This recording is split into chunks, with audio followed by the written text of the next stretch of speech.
They're your best friends that you sat down and planned out your whole life with before you took physical form. Magic is the closest word I can come up with in the English language as to what happens when you say their name the first time, even if it's not quote unquote right. Because when they speak it, like I said earlier, their language is very tonal, very musical. It's very, it's a lot like chanting. Say it the way that feels right to you. You got to accentuate the positive. Wow, I feel good. A little bit of feel good goes a long way. You're listening to Karen Swain, teacher of deliberate creation, accentuating the positive, showing you a way to a better life. Accentuating the positive, it's not just fad, it's sanity. Who in their right mind would accentuate anything else? If you feel like that's what you want to do. Hello and welcome to another show, Accentuating the Positive with Karen Swain. Always great to be with you again. And if you're liking the shows, please remember to share them and press that like button and leave a comment. If you can't leave a comment on whatever platform you're listening to, send me an email. Let me know what you think about the shows. Or if you want to share your experiences with me, send me an email as well. Well, we have the angels with us today with Susan Walters. Welcome to the show, Susan. Oh, thank you for having me. I feel blessed. Let me tell you a little bit about Susan. After a couple of near-death experiences as a child, Susan regained the ability to see into the angelic realms and other dimensions, allowing her to perceive angels in their pure light form. She uses this ability to draw angel portraits and relay messages and insights from the angelics. Susan is an intuitive visionary artist, author of the Solfeggio Mandala activation guides and meditation decks. So the decks are card decks, are they, Susan?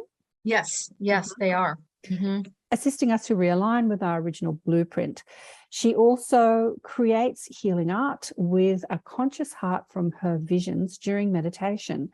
This is her way of connecting with the divine to assist humanity recognize the divine within ourselves and each other. And your website is susanwaltersart.com. So a couple of near-death experiences when you were young. Do you want to tell us about that? Those happened when first one I was 4, the second one I was only 6. The most vivid part of the experiences and what caused it, I was actually, going through life-saving surgeries at the time. But I remember just kind of walking into the most beautiful garden you can imagine with, just wildflowers everywhere. A lot of animals were running around. And I think part of that was I actually grew up on a farm in Iowa. So, I was used to animals being around everywhere. But, and then there were these 3 beings underneath one particular tree. And the trees were they were much bigger than I was used to. I would equate them, now that I've seen pictures of the redwoods, I would equate them to the trees similar to that, at least in size.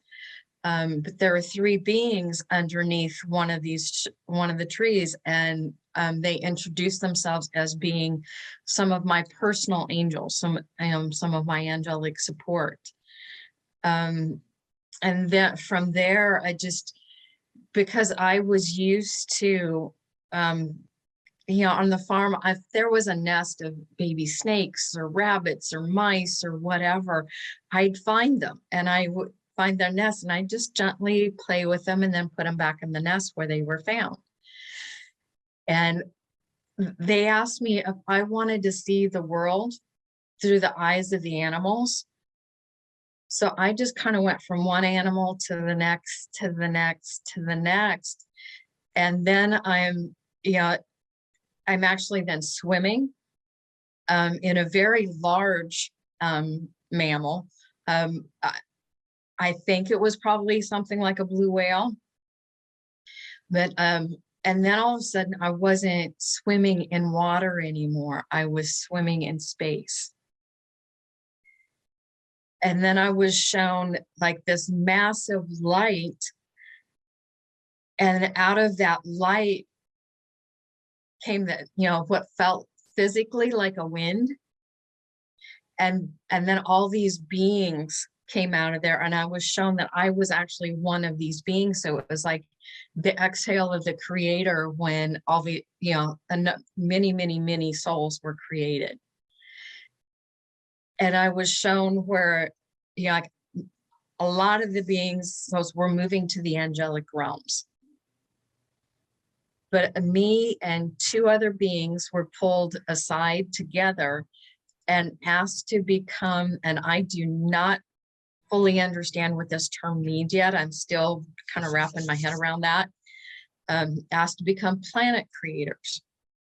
And we were shown what would happen almost on, it was like a computer screen, very similar anyway, but without the keyboard. What the world would be like if we did, and what it would be like, how things would transpire if we did not. The other two beings went to the angelic realms. I obviously didn't.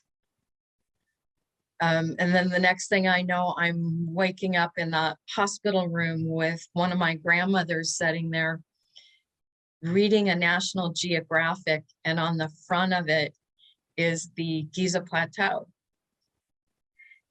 And she didn't even know I was awake yet. And I just looked at her and asked her, I was like, well, where's the rest of them?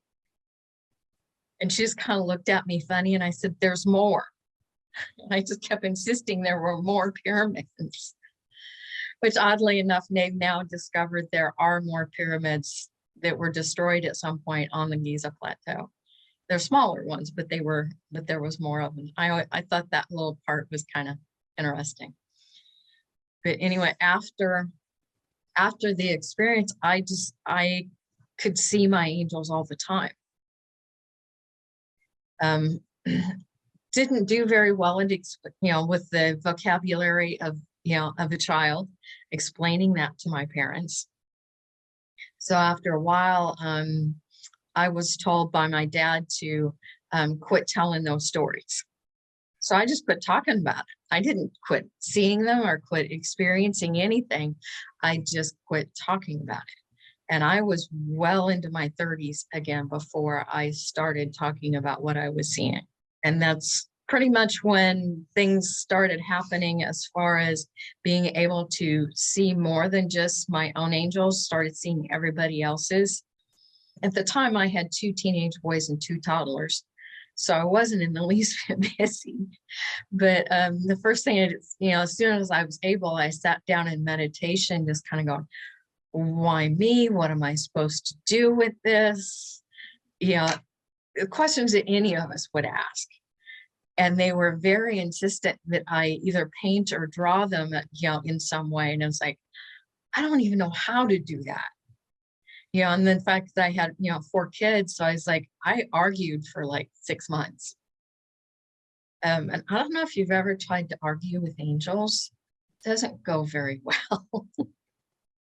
They tend to be very insistent. But that's when I started then the process of finding a way to draw what I was seeing.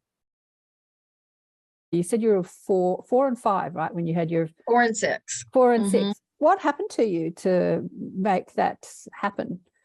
I actually had ruptured hernias on both occasions. As a small child, I had a number of health issues. Okay. And so you had the NDE when you were in the operation, like when you'd left? Yeah. One of them, I do remember still being at home and on the couch and underneath a very heavy blanket. And in rural Iowa at the time, doctors actually still came to the house. And I remember seeing the doctor, and then all of a sudden, him and my parents went to the next room to discuss like if I was going to go to University of Iowa or the local hospital or where I was going to go.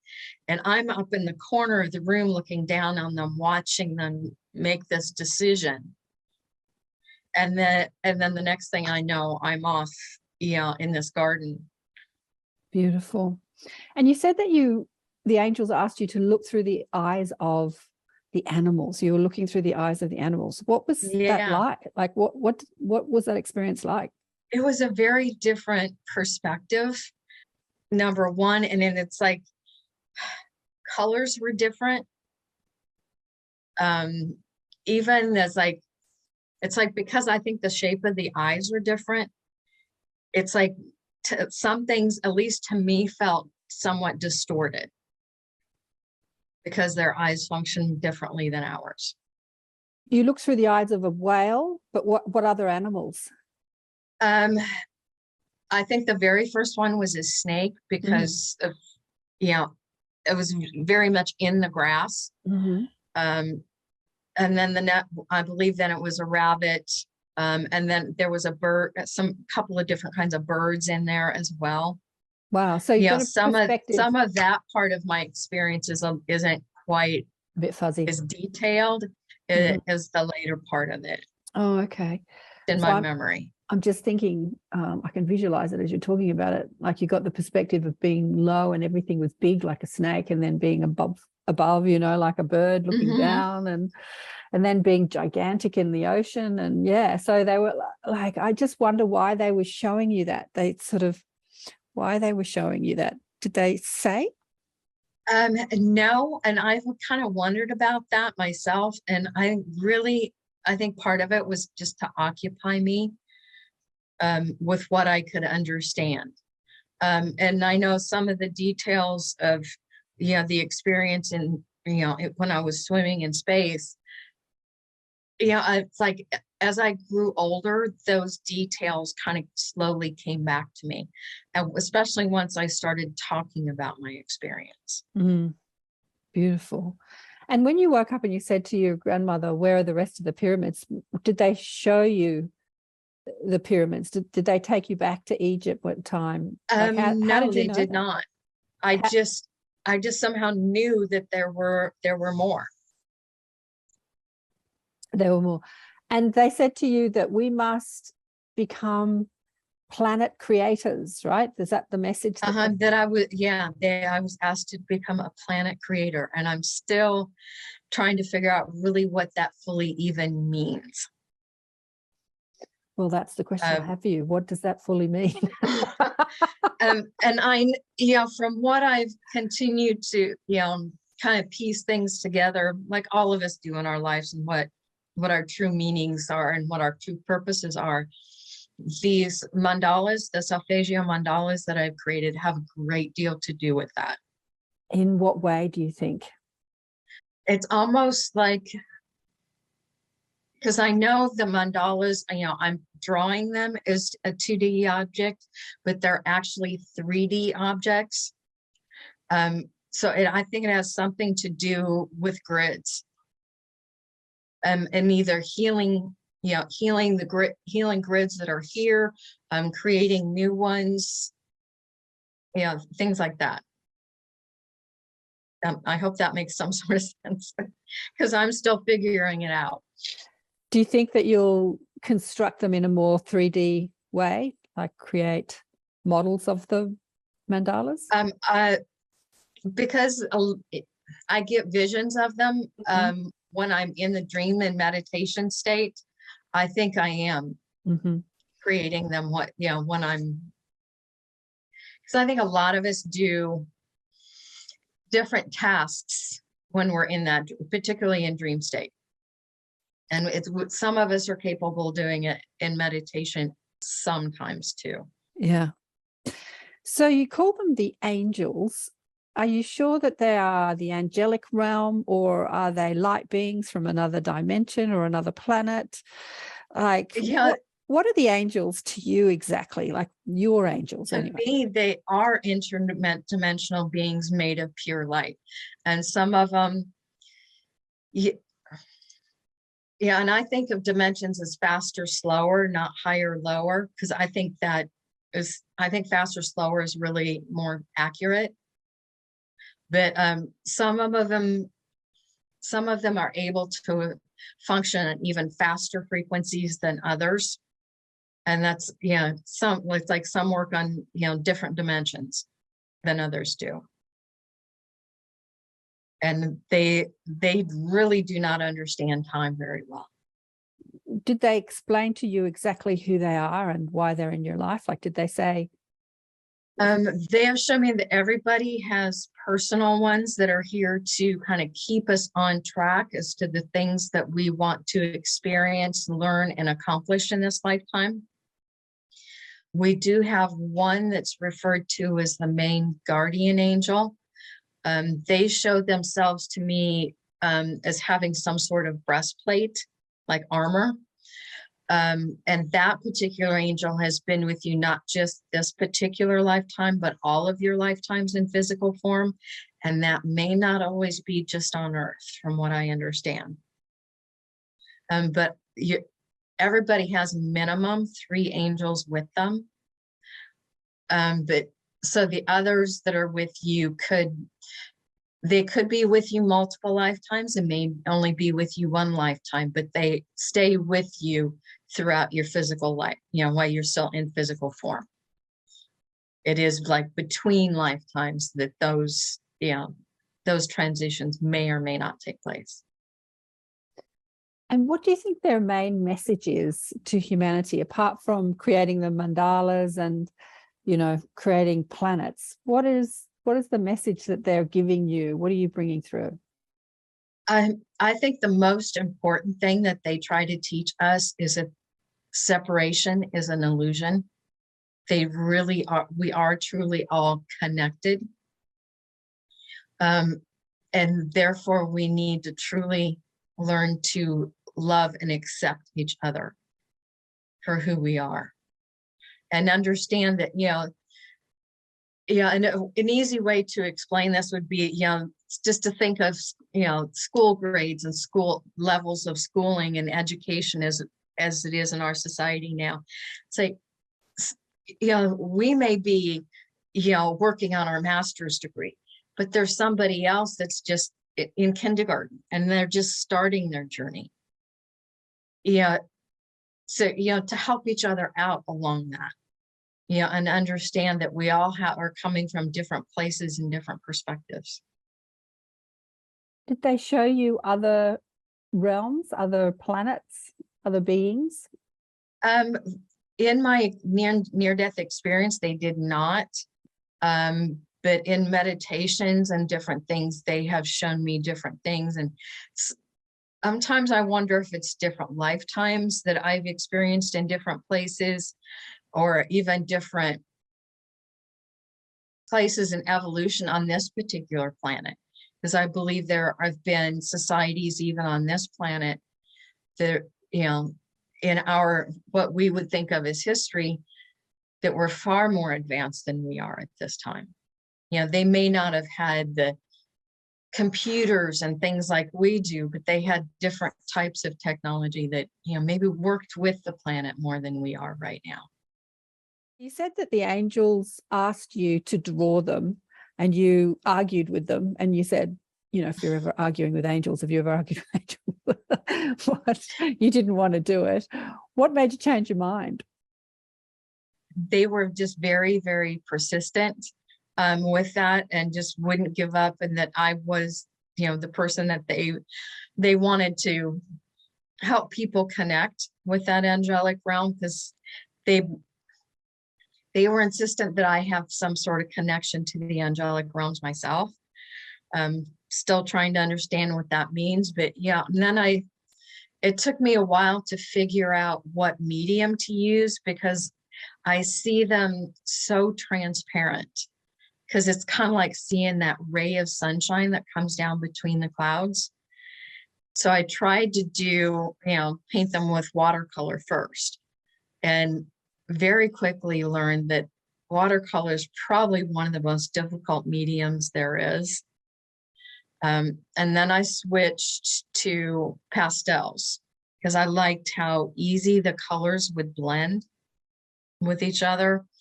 So I drew them with the pastels on actually very large paper, like 18 by 24, for several years. But I just wasn't getting the detail that I would sometimes see, and my skills with pastels were they were adequate. I'll put it that way. But so then I switched to color pencil and then to much smaller paper to 9x12. And those are standard size papers, but interestingly enough, they, because angels do things in threes a lot. So they really wanted even the paper to be numbers that were divisible by 3. They don't do everything in threes, but a great deal. Even the Solfeggio frequencies. There is one set that's referred to as the Angelic set. And those are the triple digits, the 111, 222, and 333 that so many of us are seeing at this time.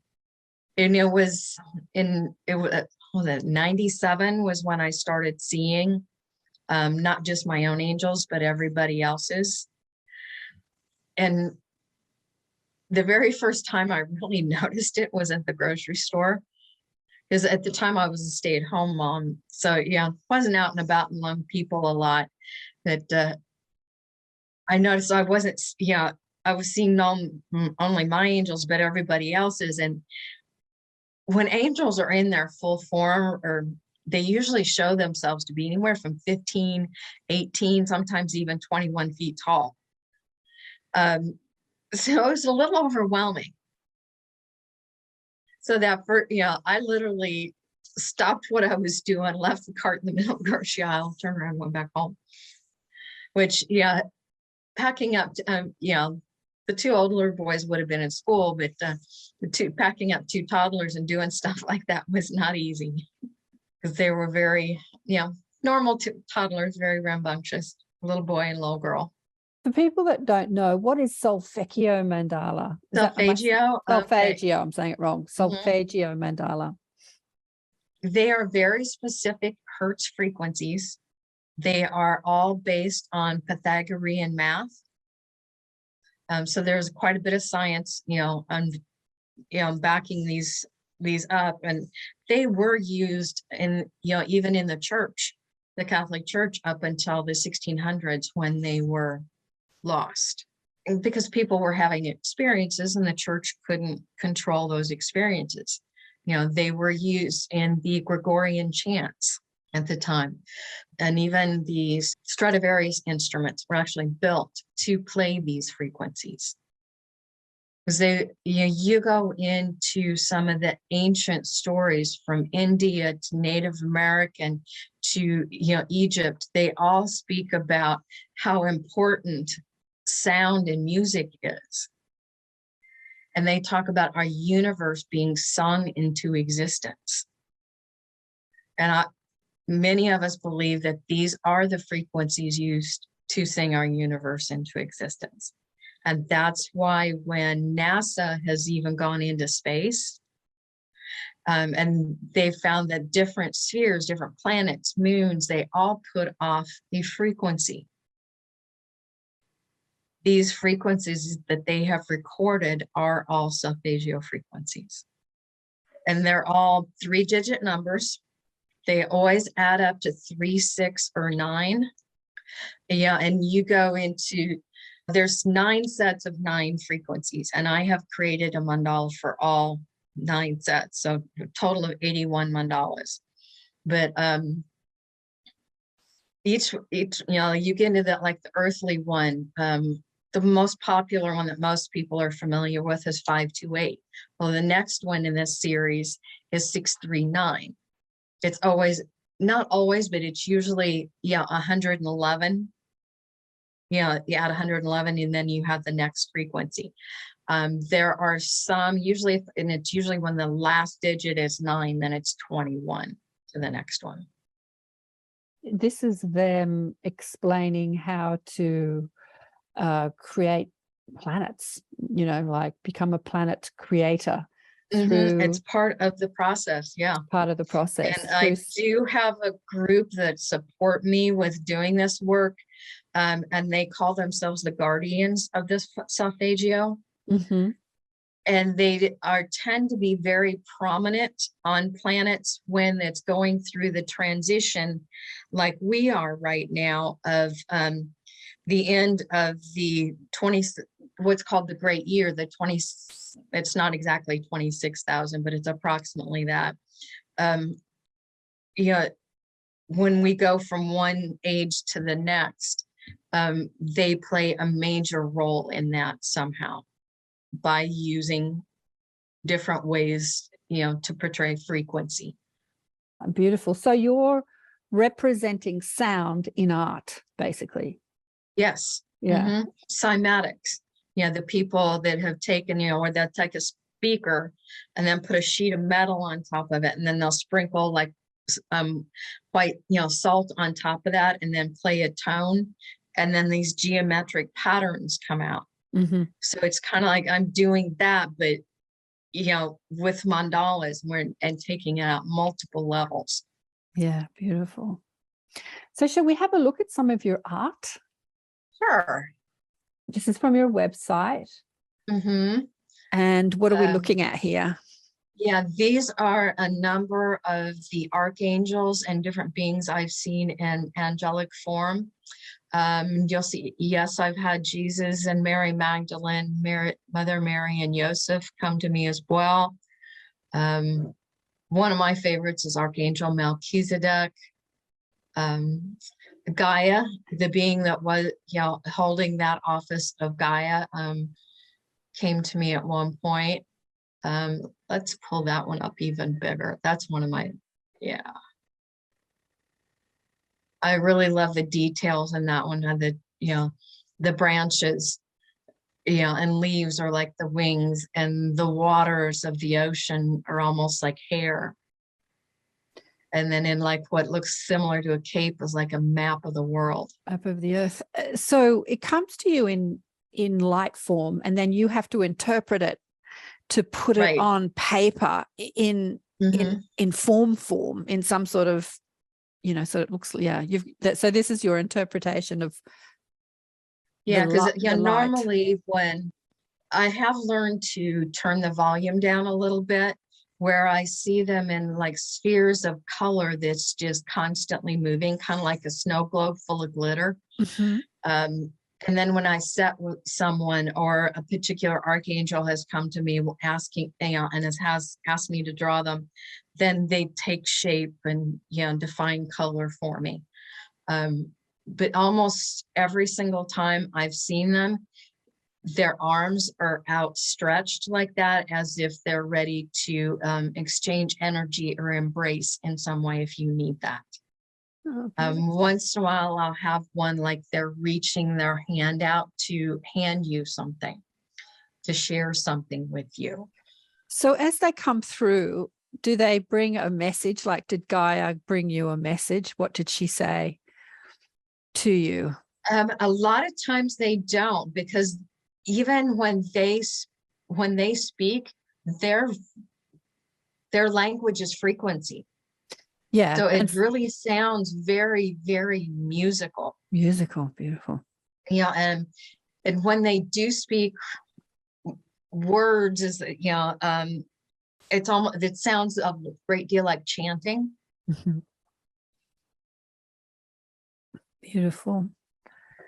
And then the Solfeggio Mandalas we were talking about. Here's the angelic Solfeggio frequencies and the mandalas for each of them. These are the Solfeggio Mandalas. Solfeggio Mandala. Correct. Yeah, these are from this particular ones are from the angelic Solfeggio frequencies. Beautiful. The different sets are the earthly, and this is just the order I did them in. That has nothing else to do with that. Just I did the earthly first, because those are the most widely known and used. Angelic, and then the universal, natural, divine, and then the Pleiadian, Orion, Cygnus, and Sirius sets are for particularly focusing on helping people that are different starseed groups. And then there are some frequencies out there referred to as whole tones. that they do still add up to the 3, 6, and 9 like the solfeggios do, but they're not the specific solfeggio frequencies, but they are what's considered whole tones and can still be very, very healing. And I have started doing some mandalas for some of those as well. And as of right now, this particular, I've completed 8 of the 9 in this particular set. And these are the frequencies that are to help bring us, bring the 5D to us. It's just like it's not someplace we're going to, it's someplace we're bringing to us. Mm-hmm. And a lot of people are very familiar with the biblical phrase of 144,000 way showers. I believe that is actually a frequency of, and 144 was the first one of that particular set that I did. And then just, continuing the 111. So then, next one's 255 and on up. Okay. I'm in the process right now of creating the line drawing for the last one in this particular series. So apart from people looking at the mandalas or feeling the frequency of them and knowing what they want to do with them, do you create instructions to how people can utilize, if they purchase them or if they look at them on your website, how they can utilize the frequencies or the energy? I have created coloring books. So that can be a type of meditation. And then I have also created the decks. Am I still on screen share? You're still on screen share, yep. Okay, let's take that off and then I'll show you what I'm talking about. So I have created a set of like cards, so they're easier to work with. But I've used my favorite ways are to set a glass of water on top of them to charge the water or herbs or essential oils. I've held them to my body during meditation. Mm-hmm. I've put them in my pillow at night. I have found by using more than one at a time, usually is a little too much energy. So when sleeping, just one at a time. Mm-hmm. I've put them under a massage table when doing energy work with people. I've found with most people, more than 3 is too much at any one time.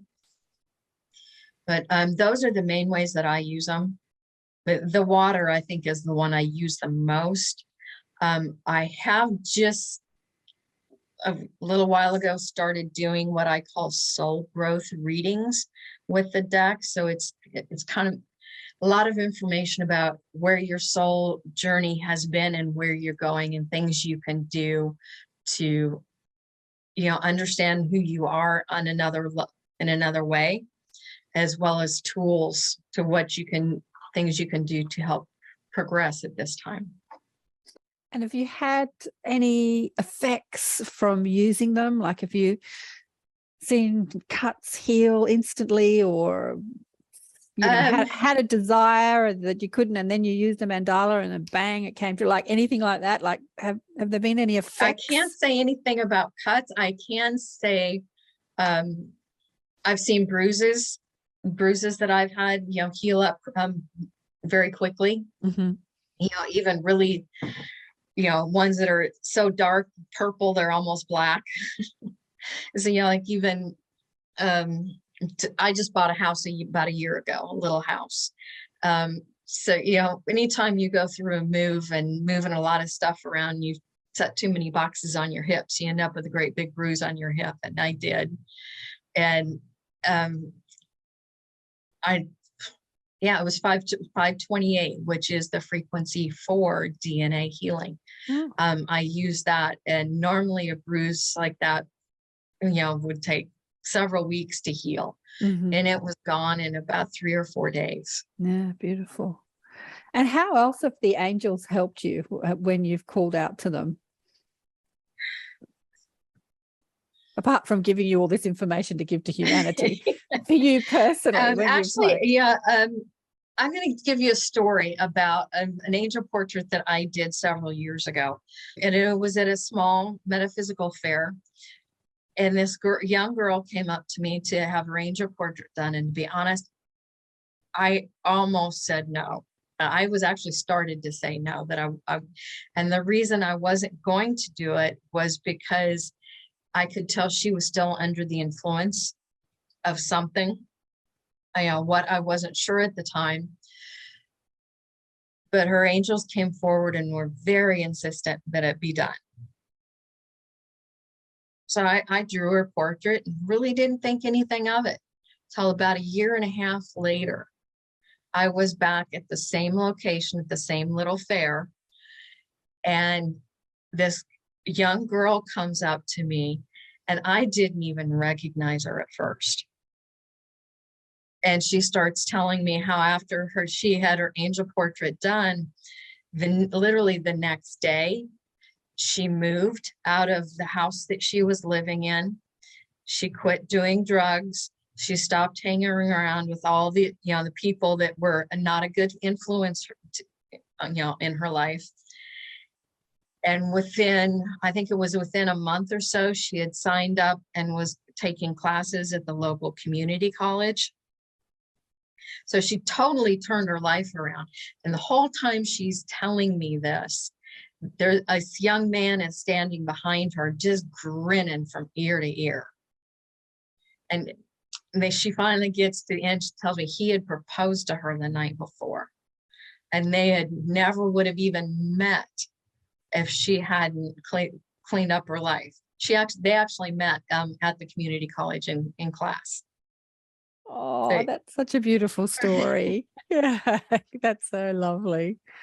Oh, not everybody has that big of an impact in their life, but sometimes we just need one person to see the value in us. Yes, sometimes we just need one person to see the value in us. Absolutely.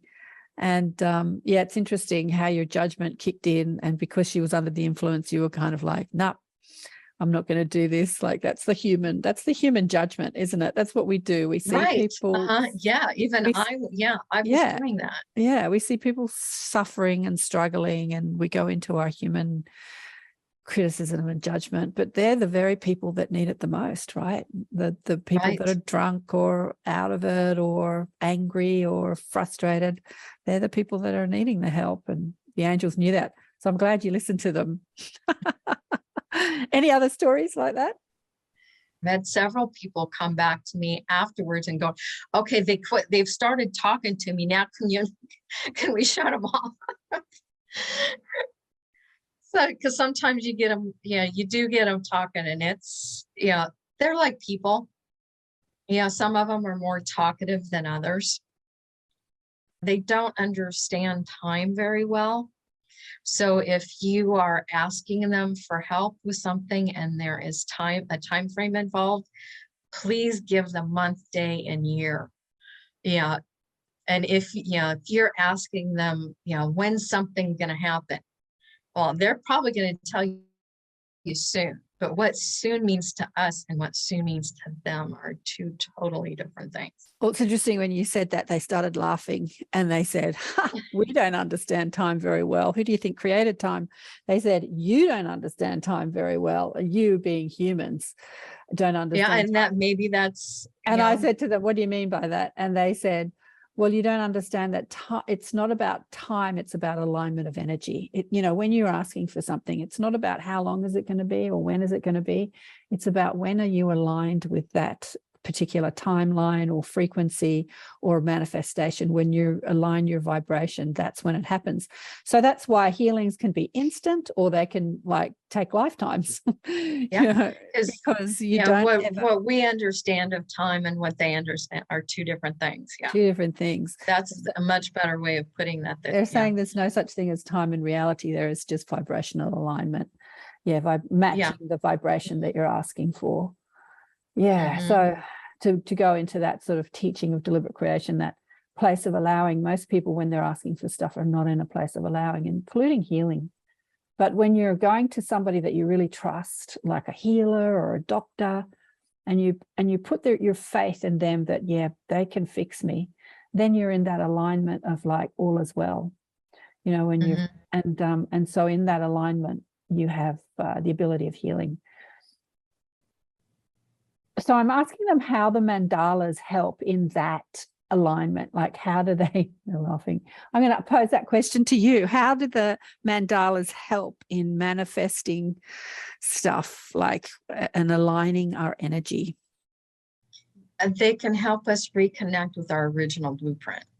And what does that mean exactly? I take that as being helping us align with our original blueprint of who we were intended to be. And who, not because the first thing that influences us in our lifetime in our society now is like what's expected of us from school, from work, from relationships, family members. We're expected to be one thing, but I think we need to realign with our original blueprint of who we intend to be, who we're meant to be, to discover what, why we're here and what our true purpose is. And help us understand that we are capable of so much more than we give ourselves credit for. It would be like saying it would be more in alignment with your soul's plan, because you had an intention when you come to Earth, like, I'm going to experience this, I'm going to learn about that, I'm going to teach this, you've got some plan, and then we get lost along the way. We get conditioned and we believe our stressful thoughts, and then we believe we're something we're not, and not good enough, can't do this, I'm not talented, I'm not this, I'm not that. So you're saying that, yeah, it's more alignment in the intention you came forth with and what you wanted to experience, which doesn't necessarily mean that everything's going to be rosy, because often you choose to experience things and the contrast has to happen in order for you to experience it. Like if you want to experience the quality of love called forgiveness, then someone has to do something to you awful so that you can forgive them, right? Right. And it's like when we're learning our lessons, it's like they help line up the situations so that we can learn those lessons. And that's like the very first time they give us that opportunity. Yeah, it's easy to do. But if we don't get it, then each time after that gets more and more and more difficult. Till sometimes we feel like we've got hit upside the head with a clue by 4. They're here to help us. And a lot of times we need to, and we're not very good at this as humans, is asking. Talk to your angels. What would you say would be the best way to talk to the angelic realm from your understanding? I talk to them just like they're friends, because they are. They're your best friends that you sat down and planned out your whole life with before you took physical form.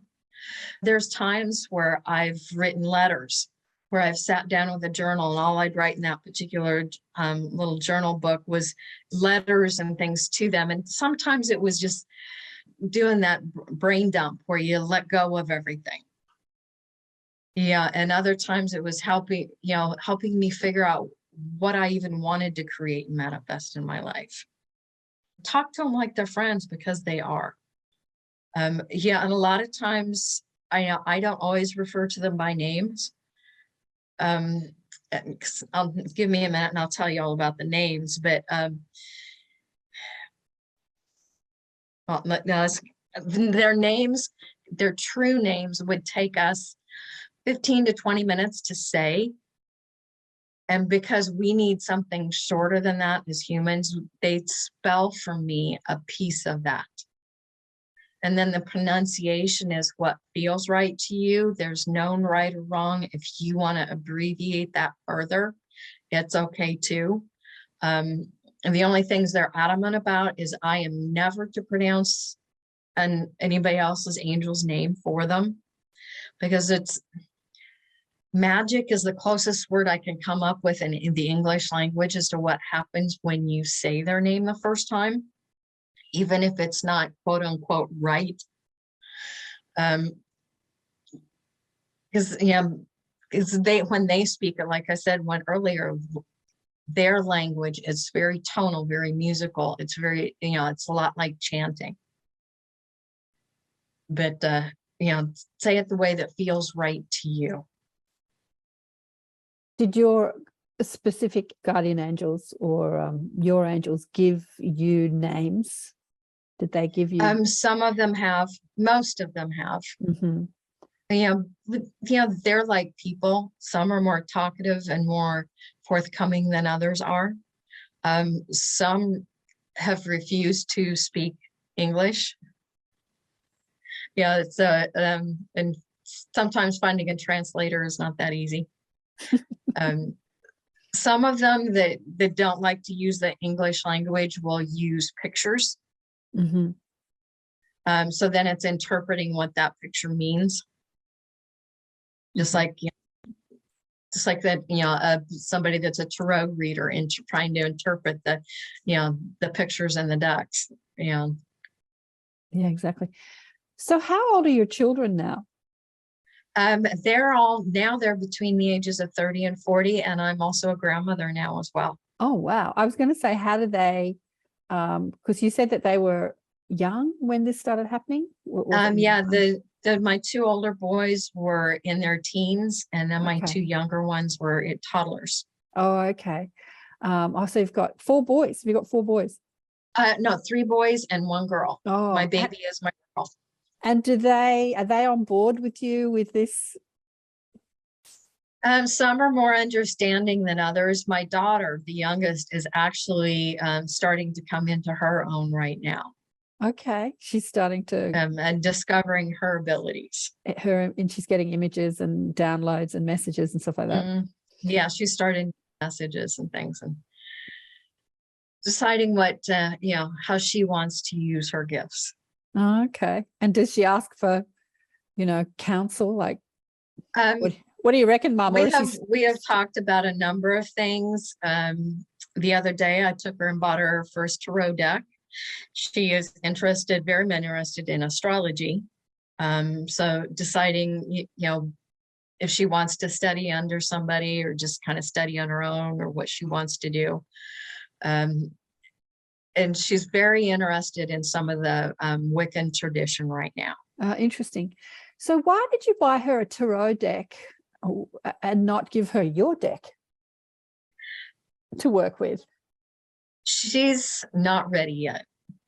Okay. And to be honest, I don't even know how to teach somebody else to use my deck at this point.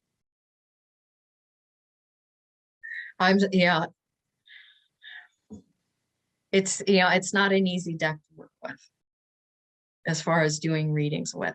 And it's not the deck for what's going on with the job, what's going on with the boyfriend. That's not, it's not the type of information that comes through.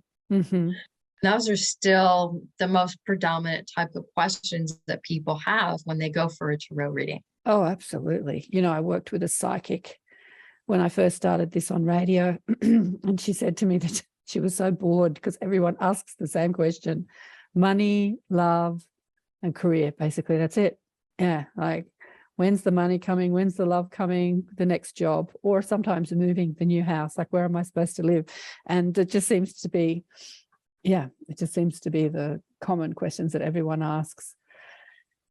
Yeah. So, do people ask? Yeah. Because at the end of the day, we're all still like, okay, I still need to pay my bills. I still need to go to the grocery store. How does this relate to my day-to-day life? Yeah. Which are questions you can ask your angels directly, really. I think that teaching people how to have that access, to their own inner guidance saves them a lot of time and money in reaching out to tarot card readers.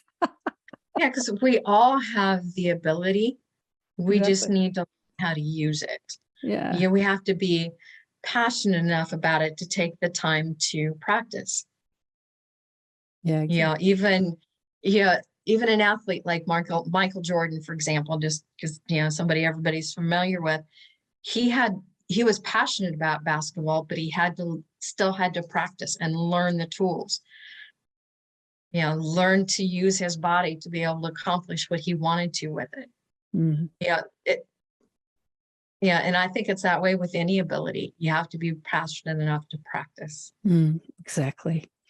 Well, darling, it's been beautiful to chat with you today. Any last messages from the angelic realm that they want to leave with people listening and watching? And for those listening, you'll have to go to see Susan's beautiful art on either YouTube, Rumble, Odyssey. It's uploaded to all those platforms. I'm trying to find an audience on Odyssey and Rumble. Just sort of I diversified after the censorship on all the major platforms. And but this is on a slew of audio platforms. Probably we have more audio listeners than we do people watching the videos these days. But you'll have to go to the video sites or go to my website. You'll see all the sites there. If you put in Susan's name on my website, you'll see it there, karenswain.com/Susan Walters. You'll see all the podcasts, the video podcasts there. So any last messages from the angelic realm, Susan? Please take care of yourself. Honor the temple that you have been given. If you're not already doing a meditation practice, please begin one. That is one of the most important tools we can use to discover who we are. And I think that's one of the most important things we can be doing at this time, is discovering who we truly are and how we are connected to the universe.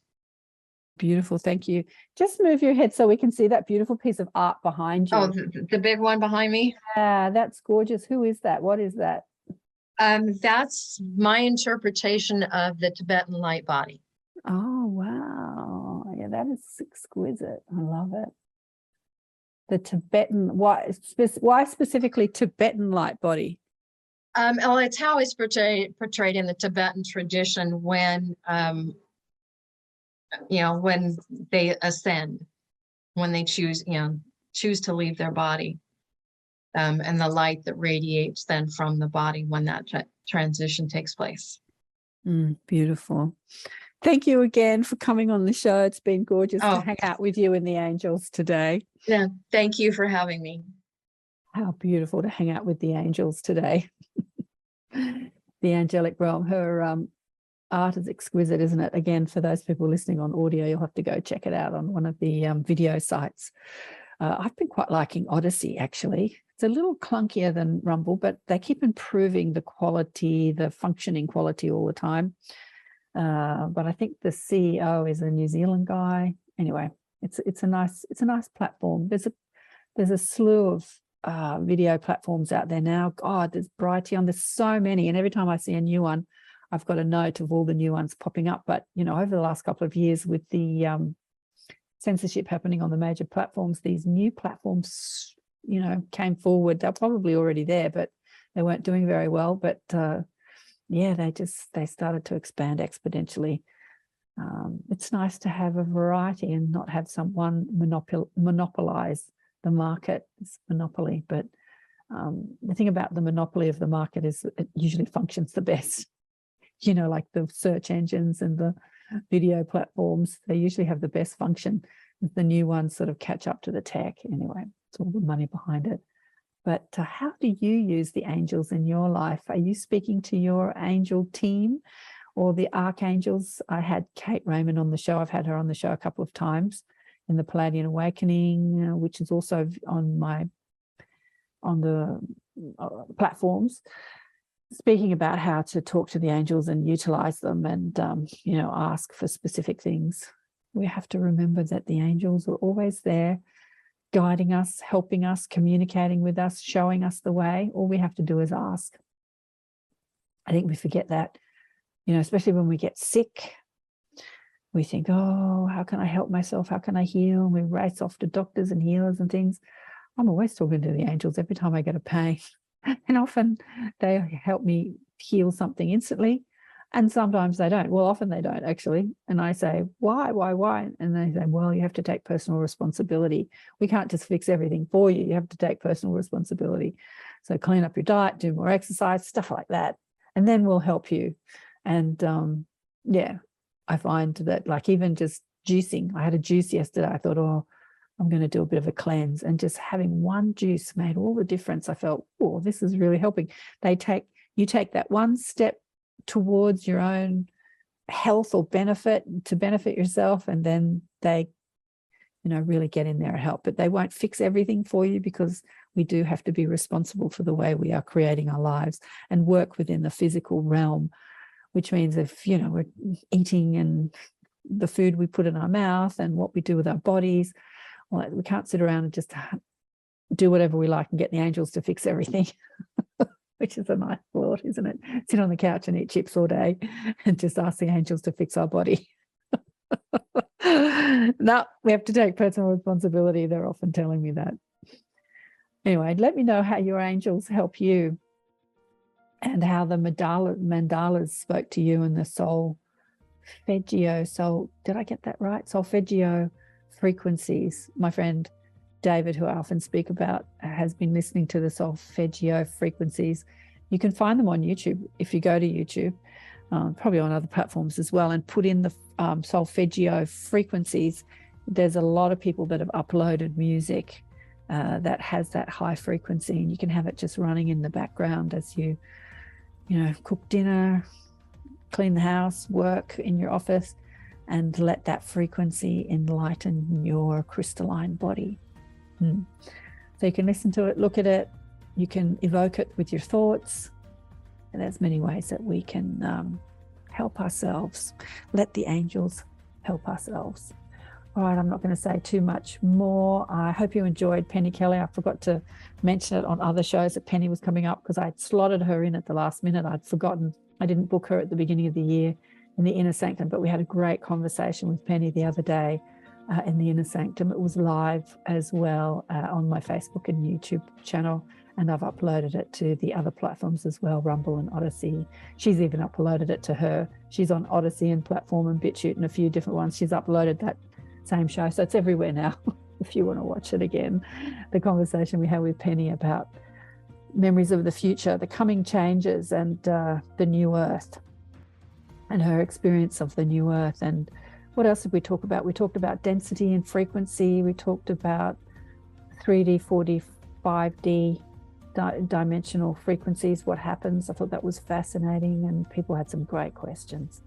So check that out, and remember to check out the book Awakened by Death if you haven't already. Many angelic blessings to you today. Big love. Bye for now.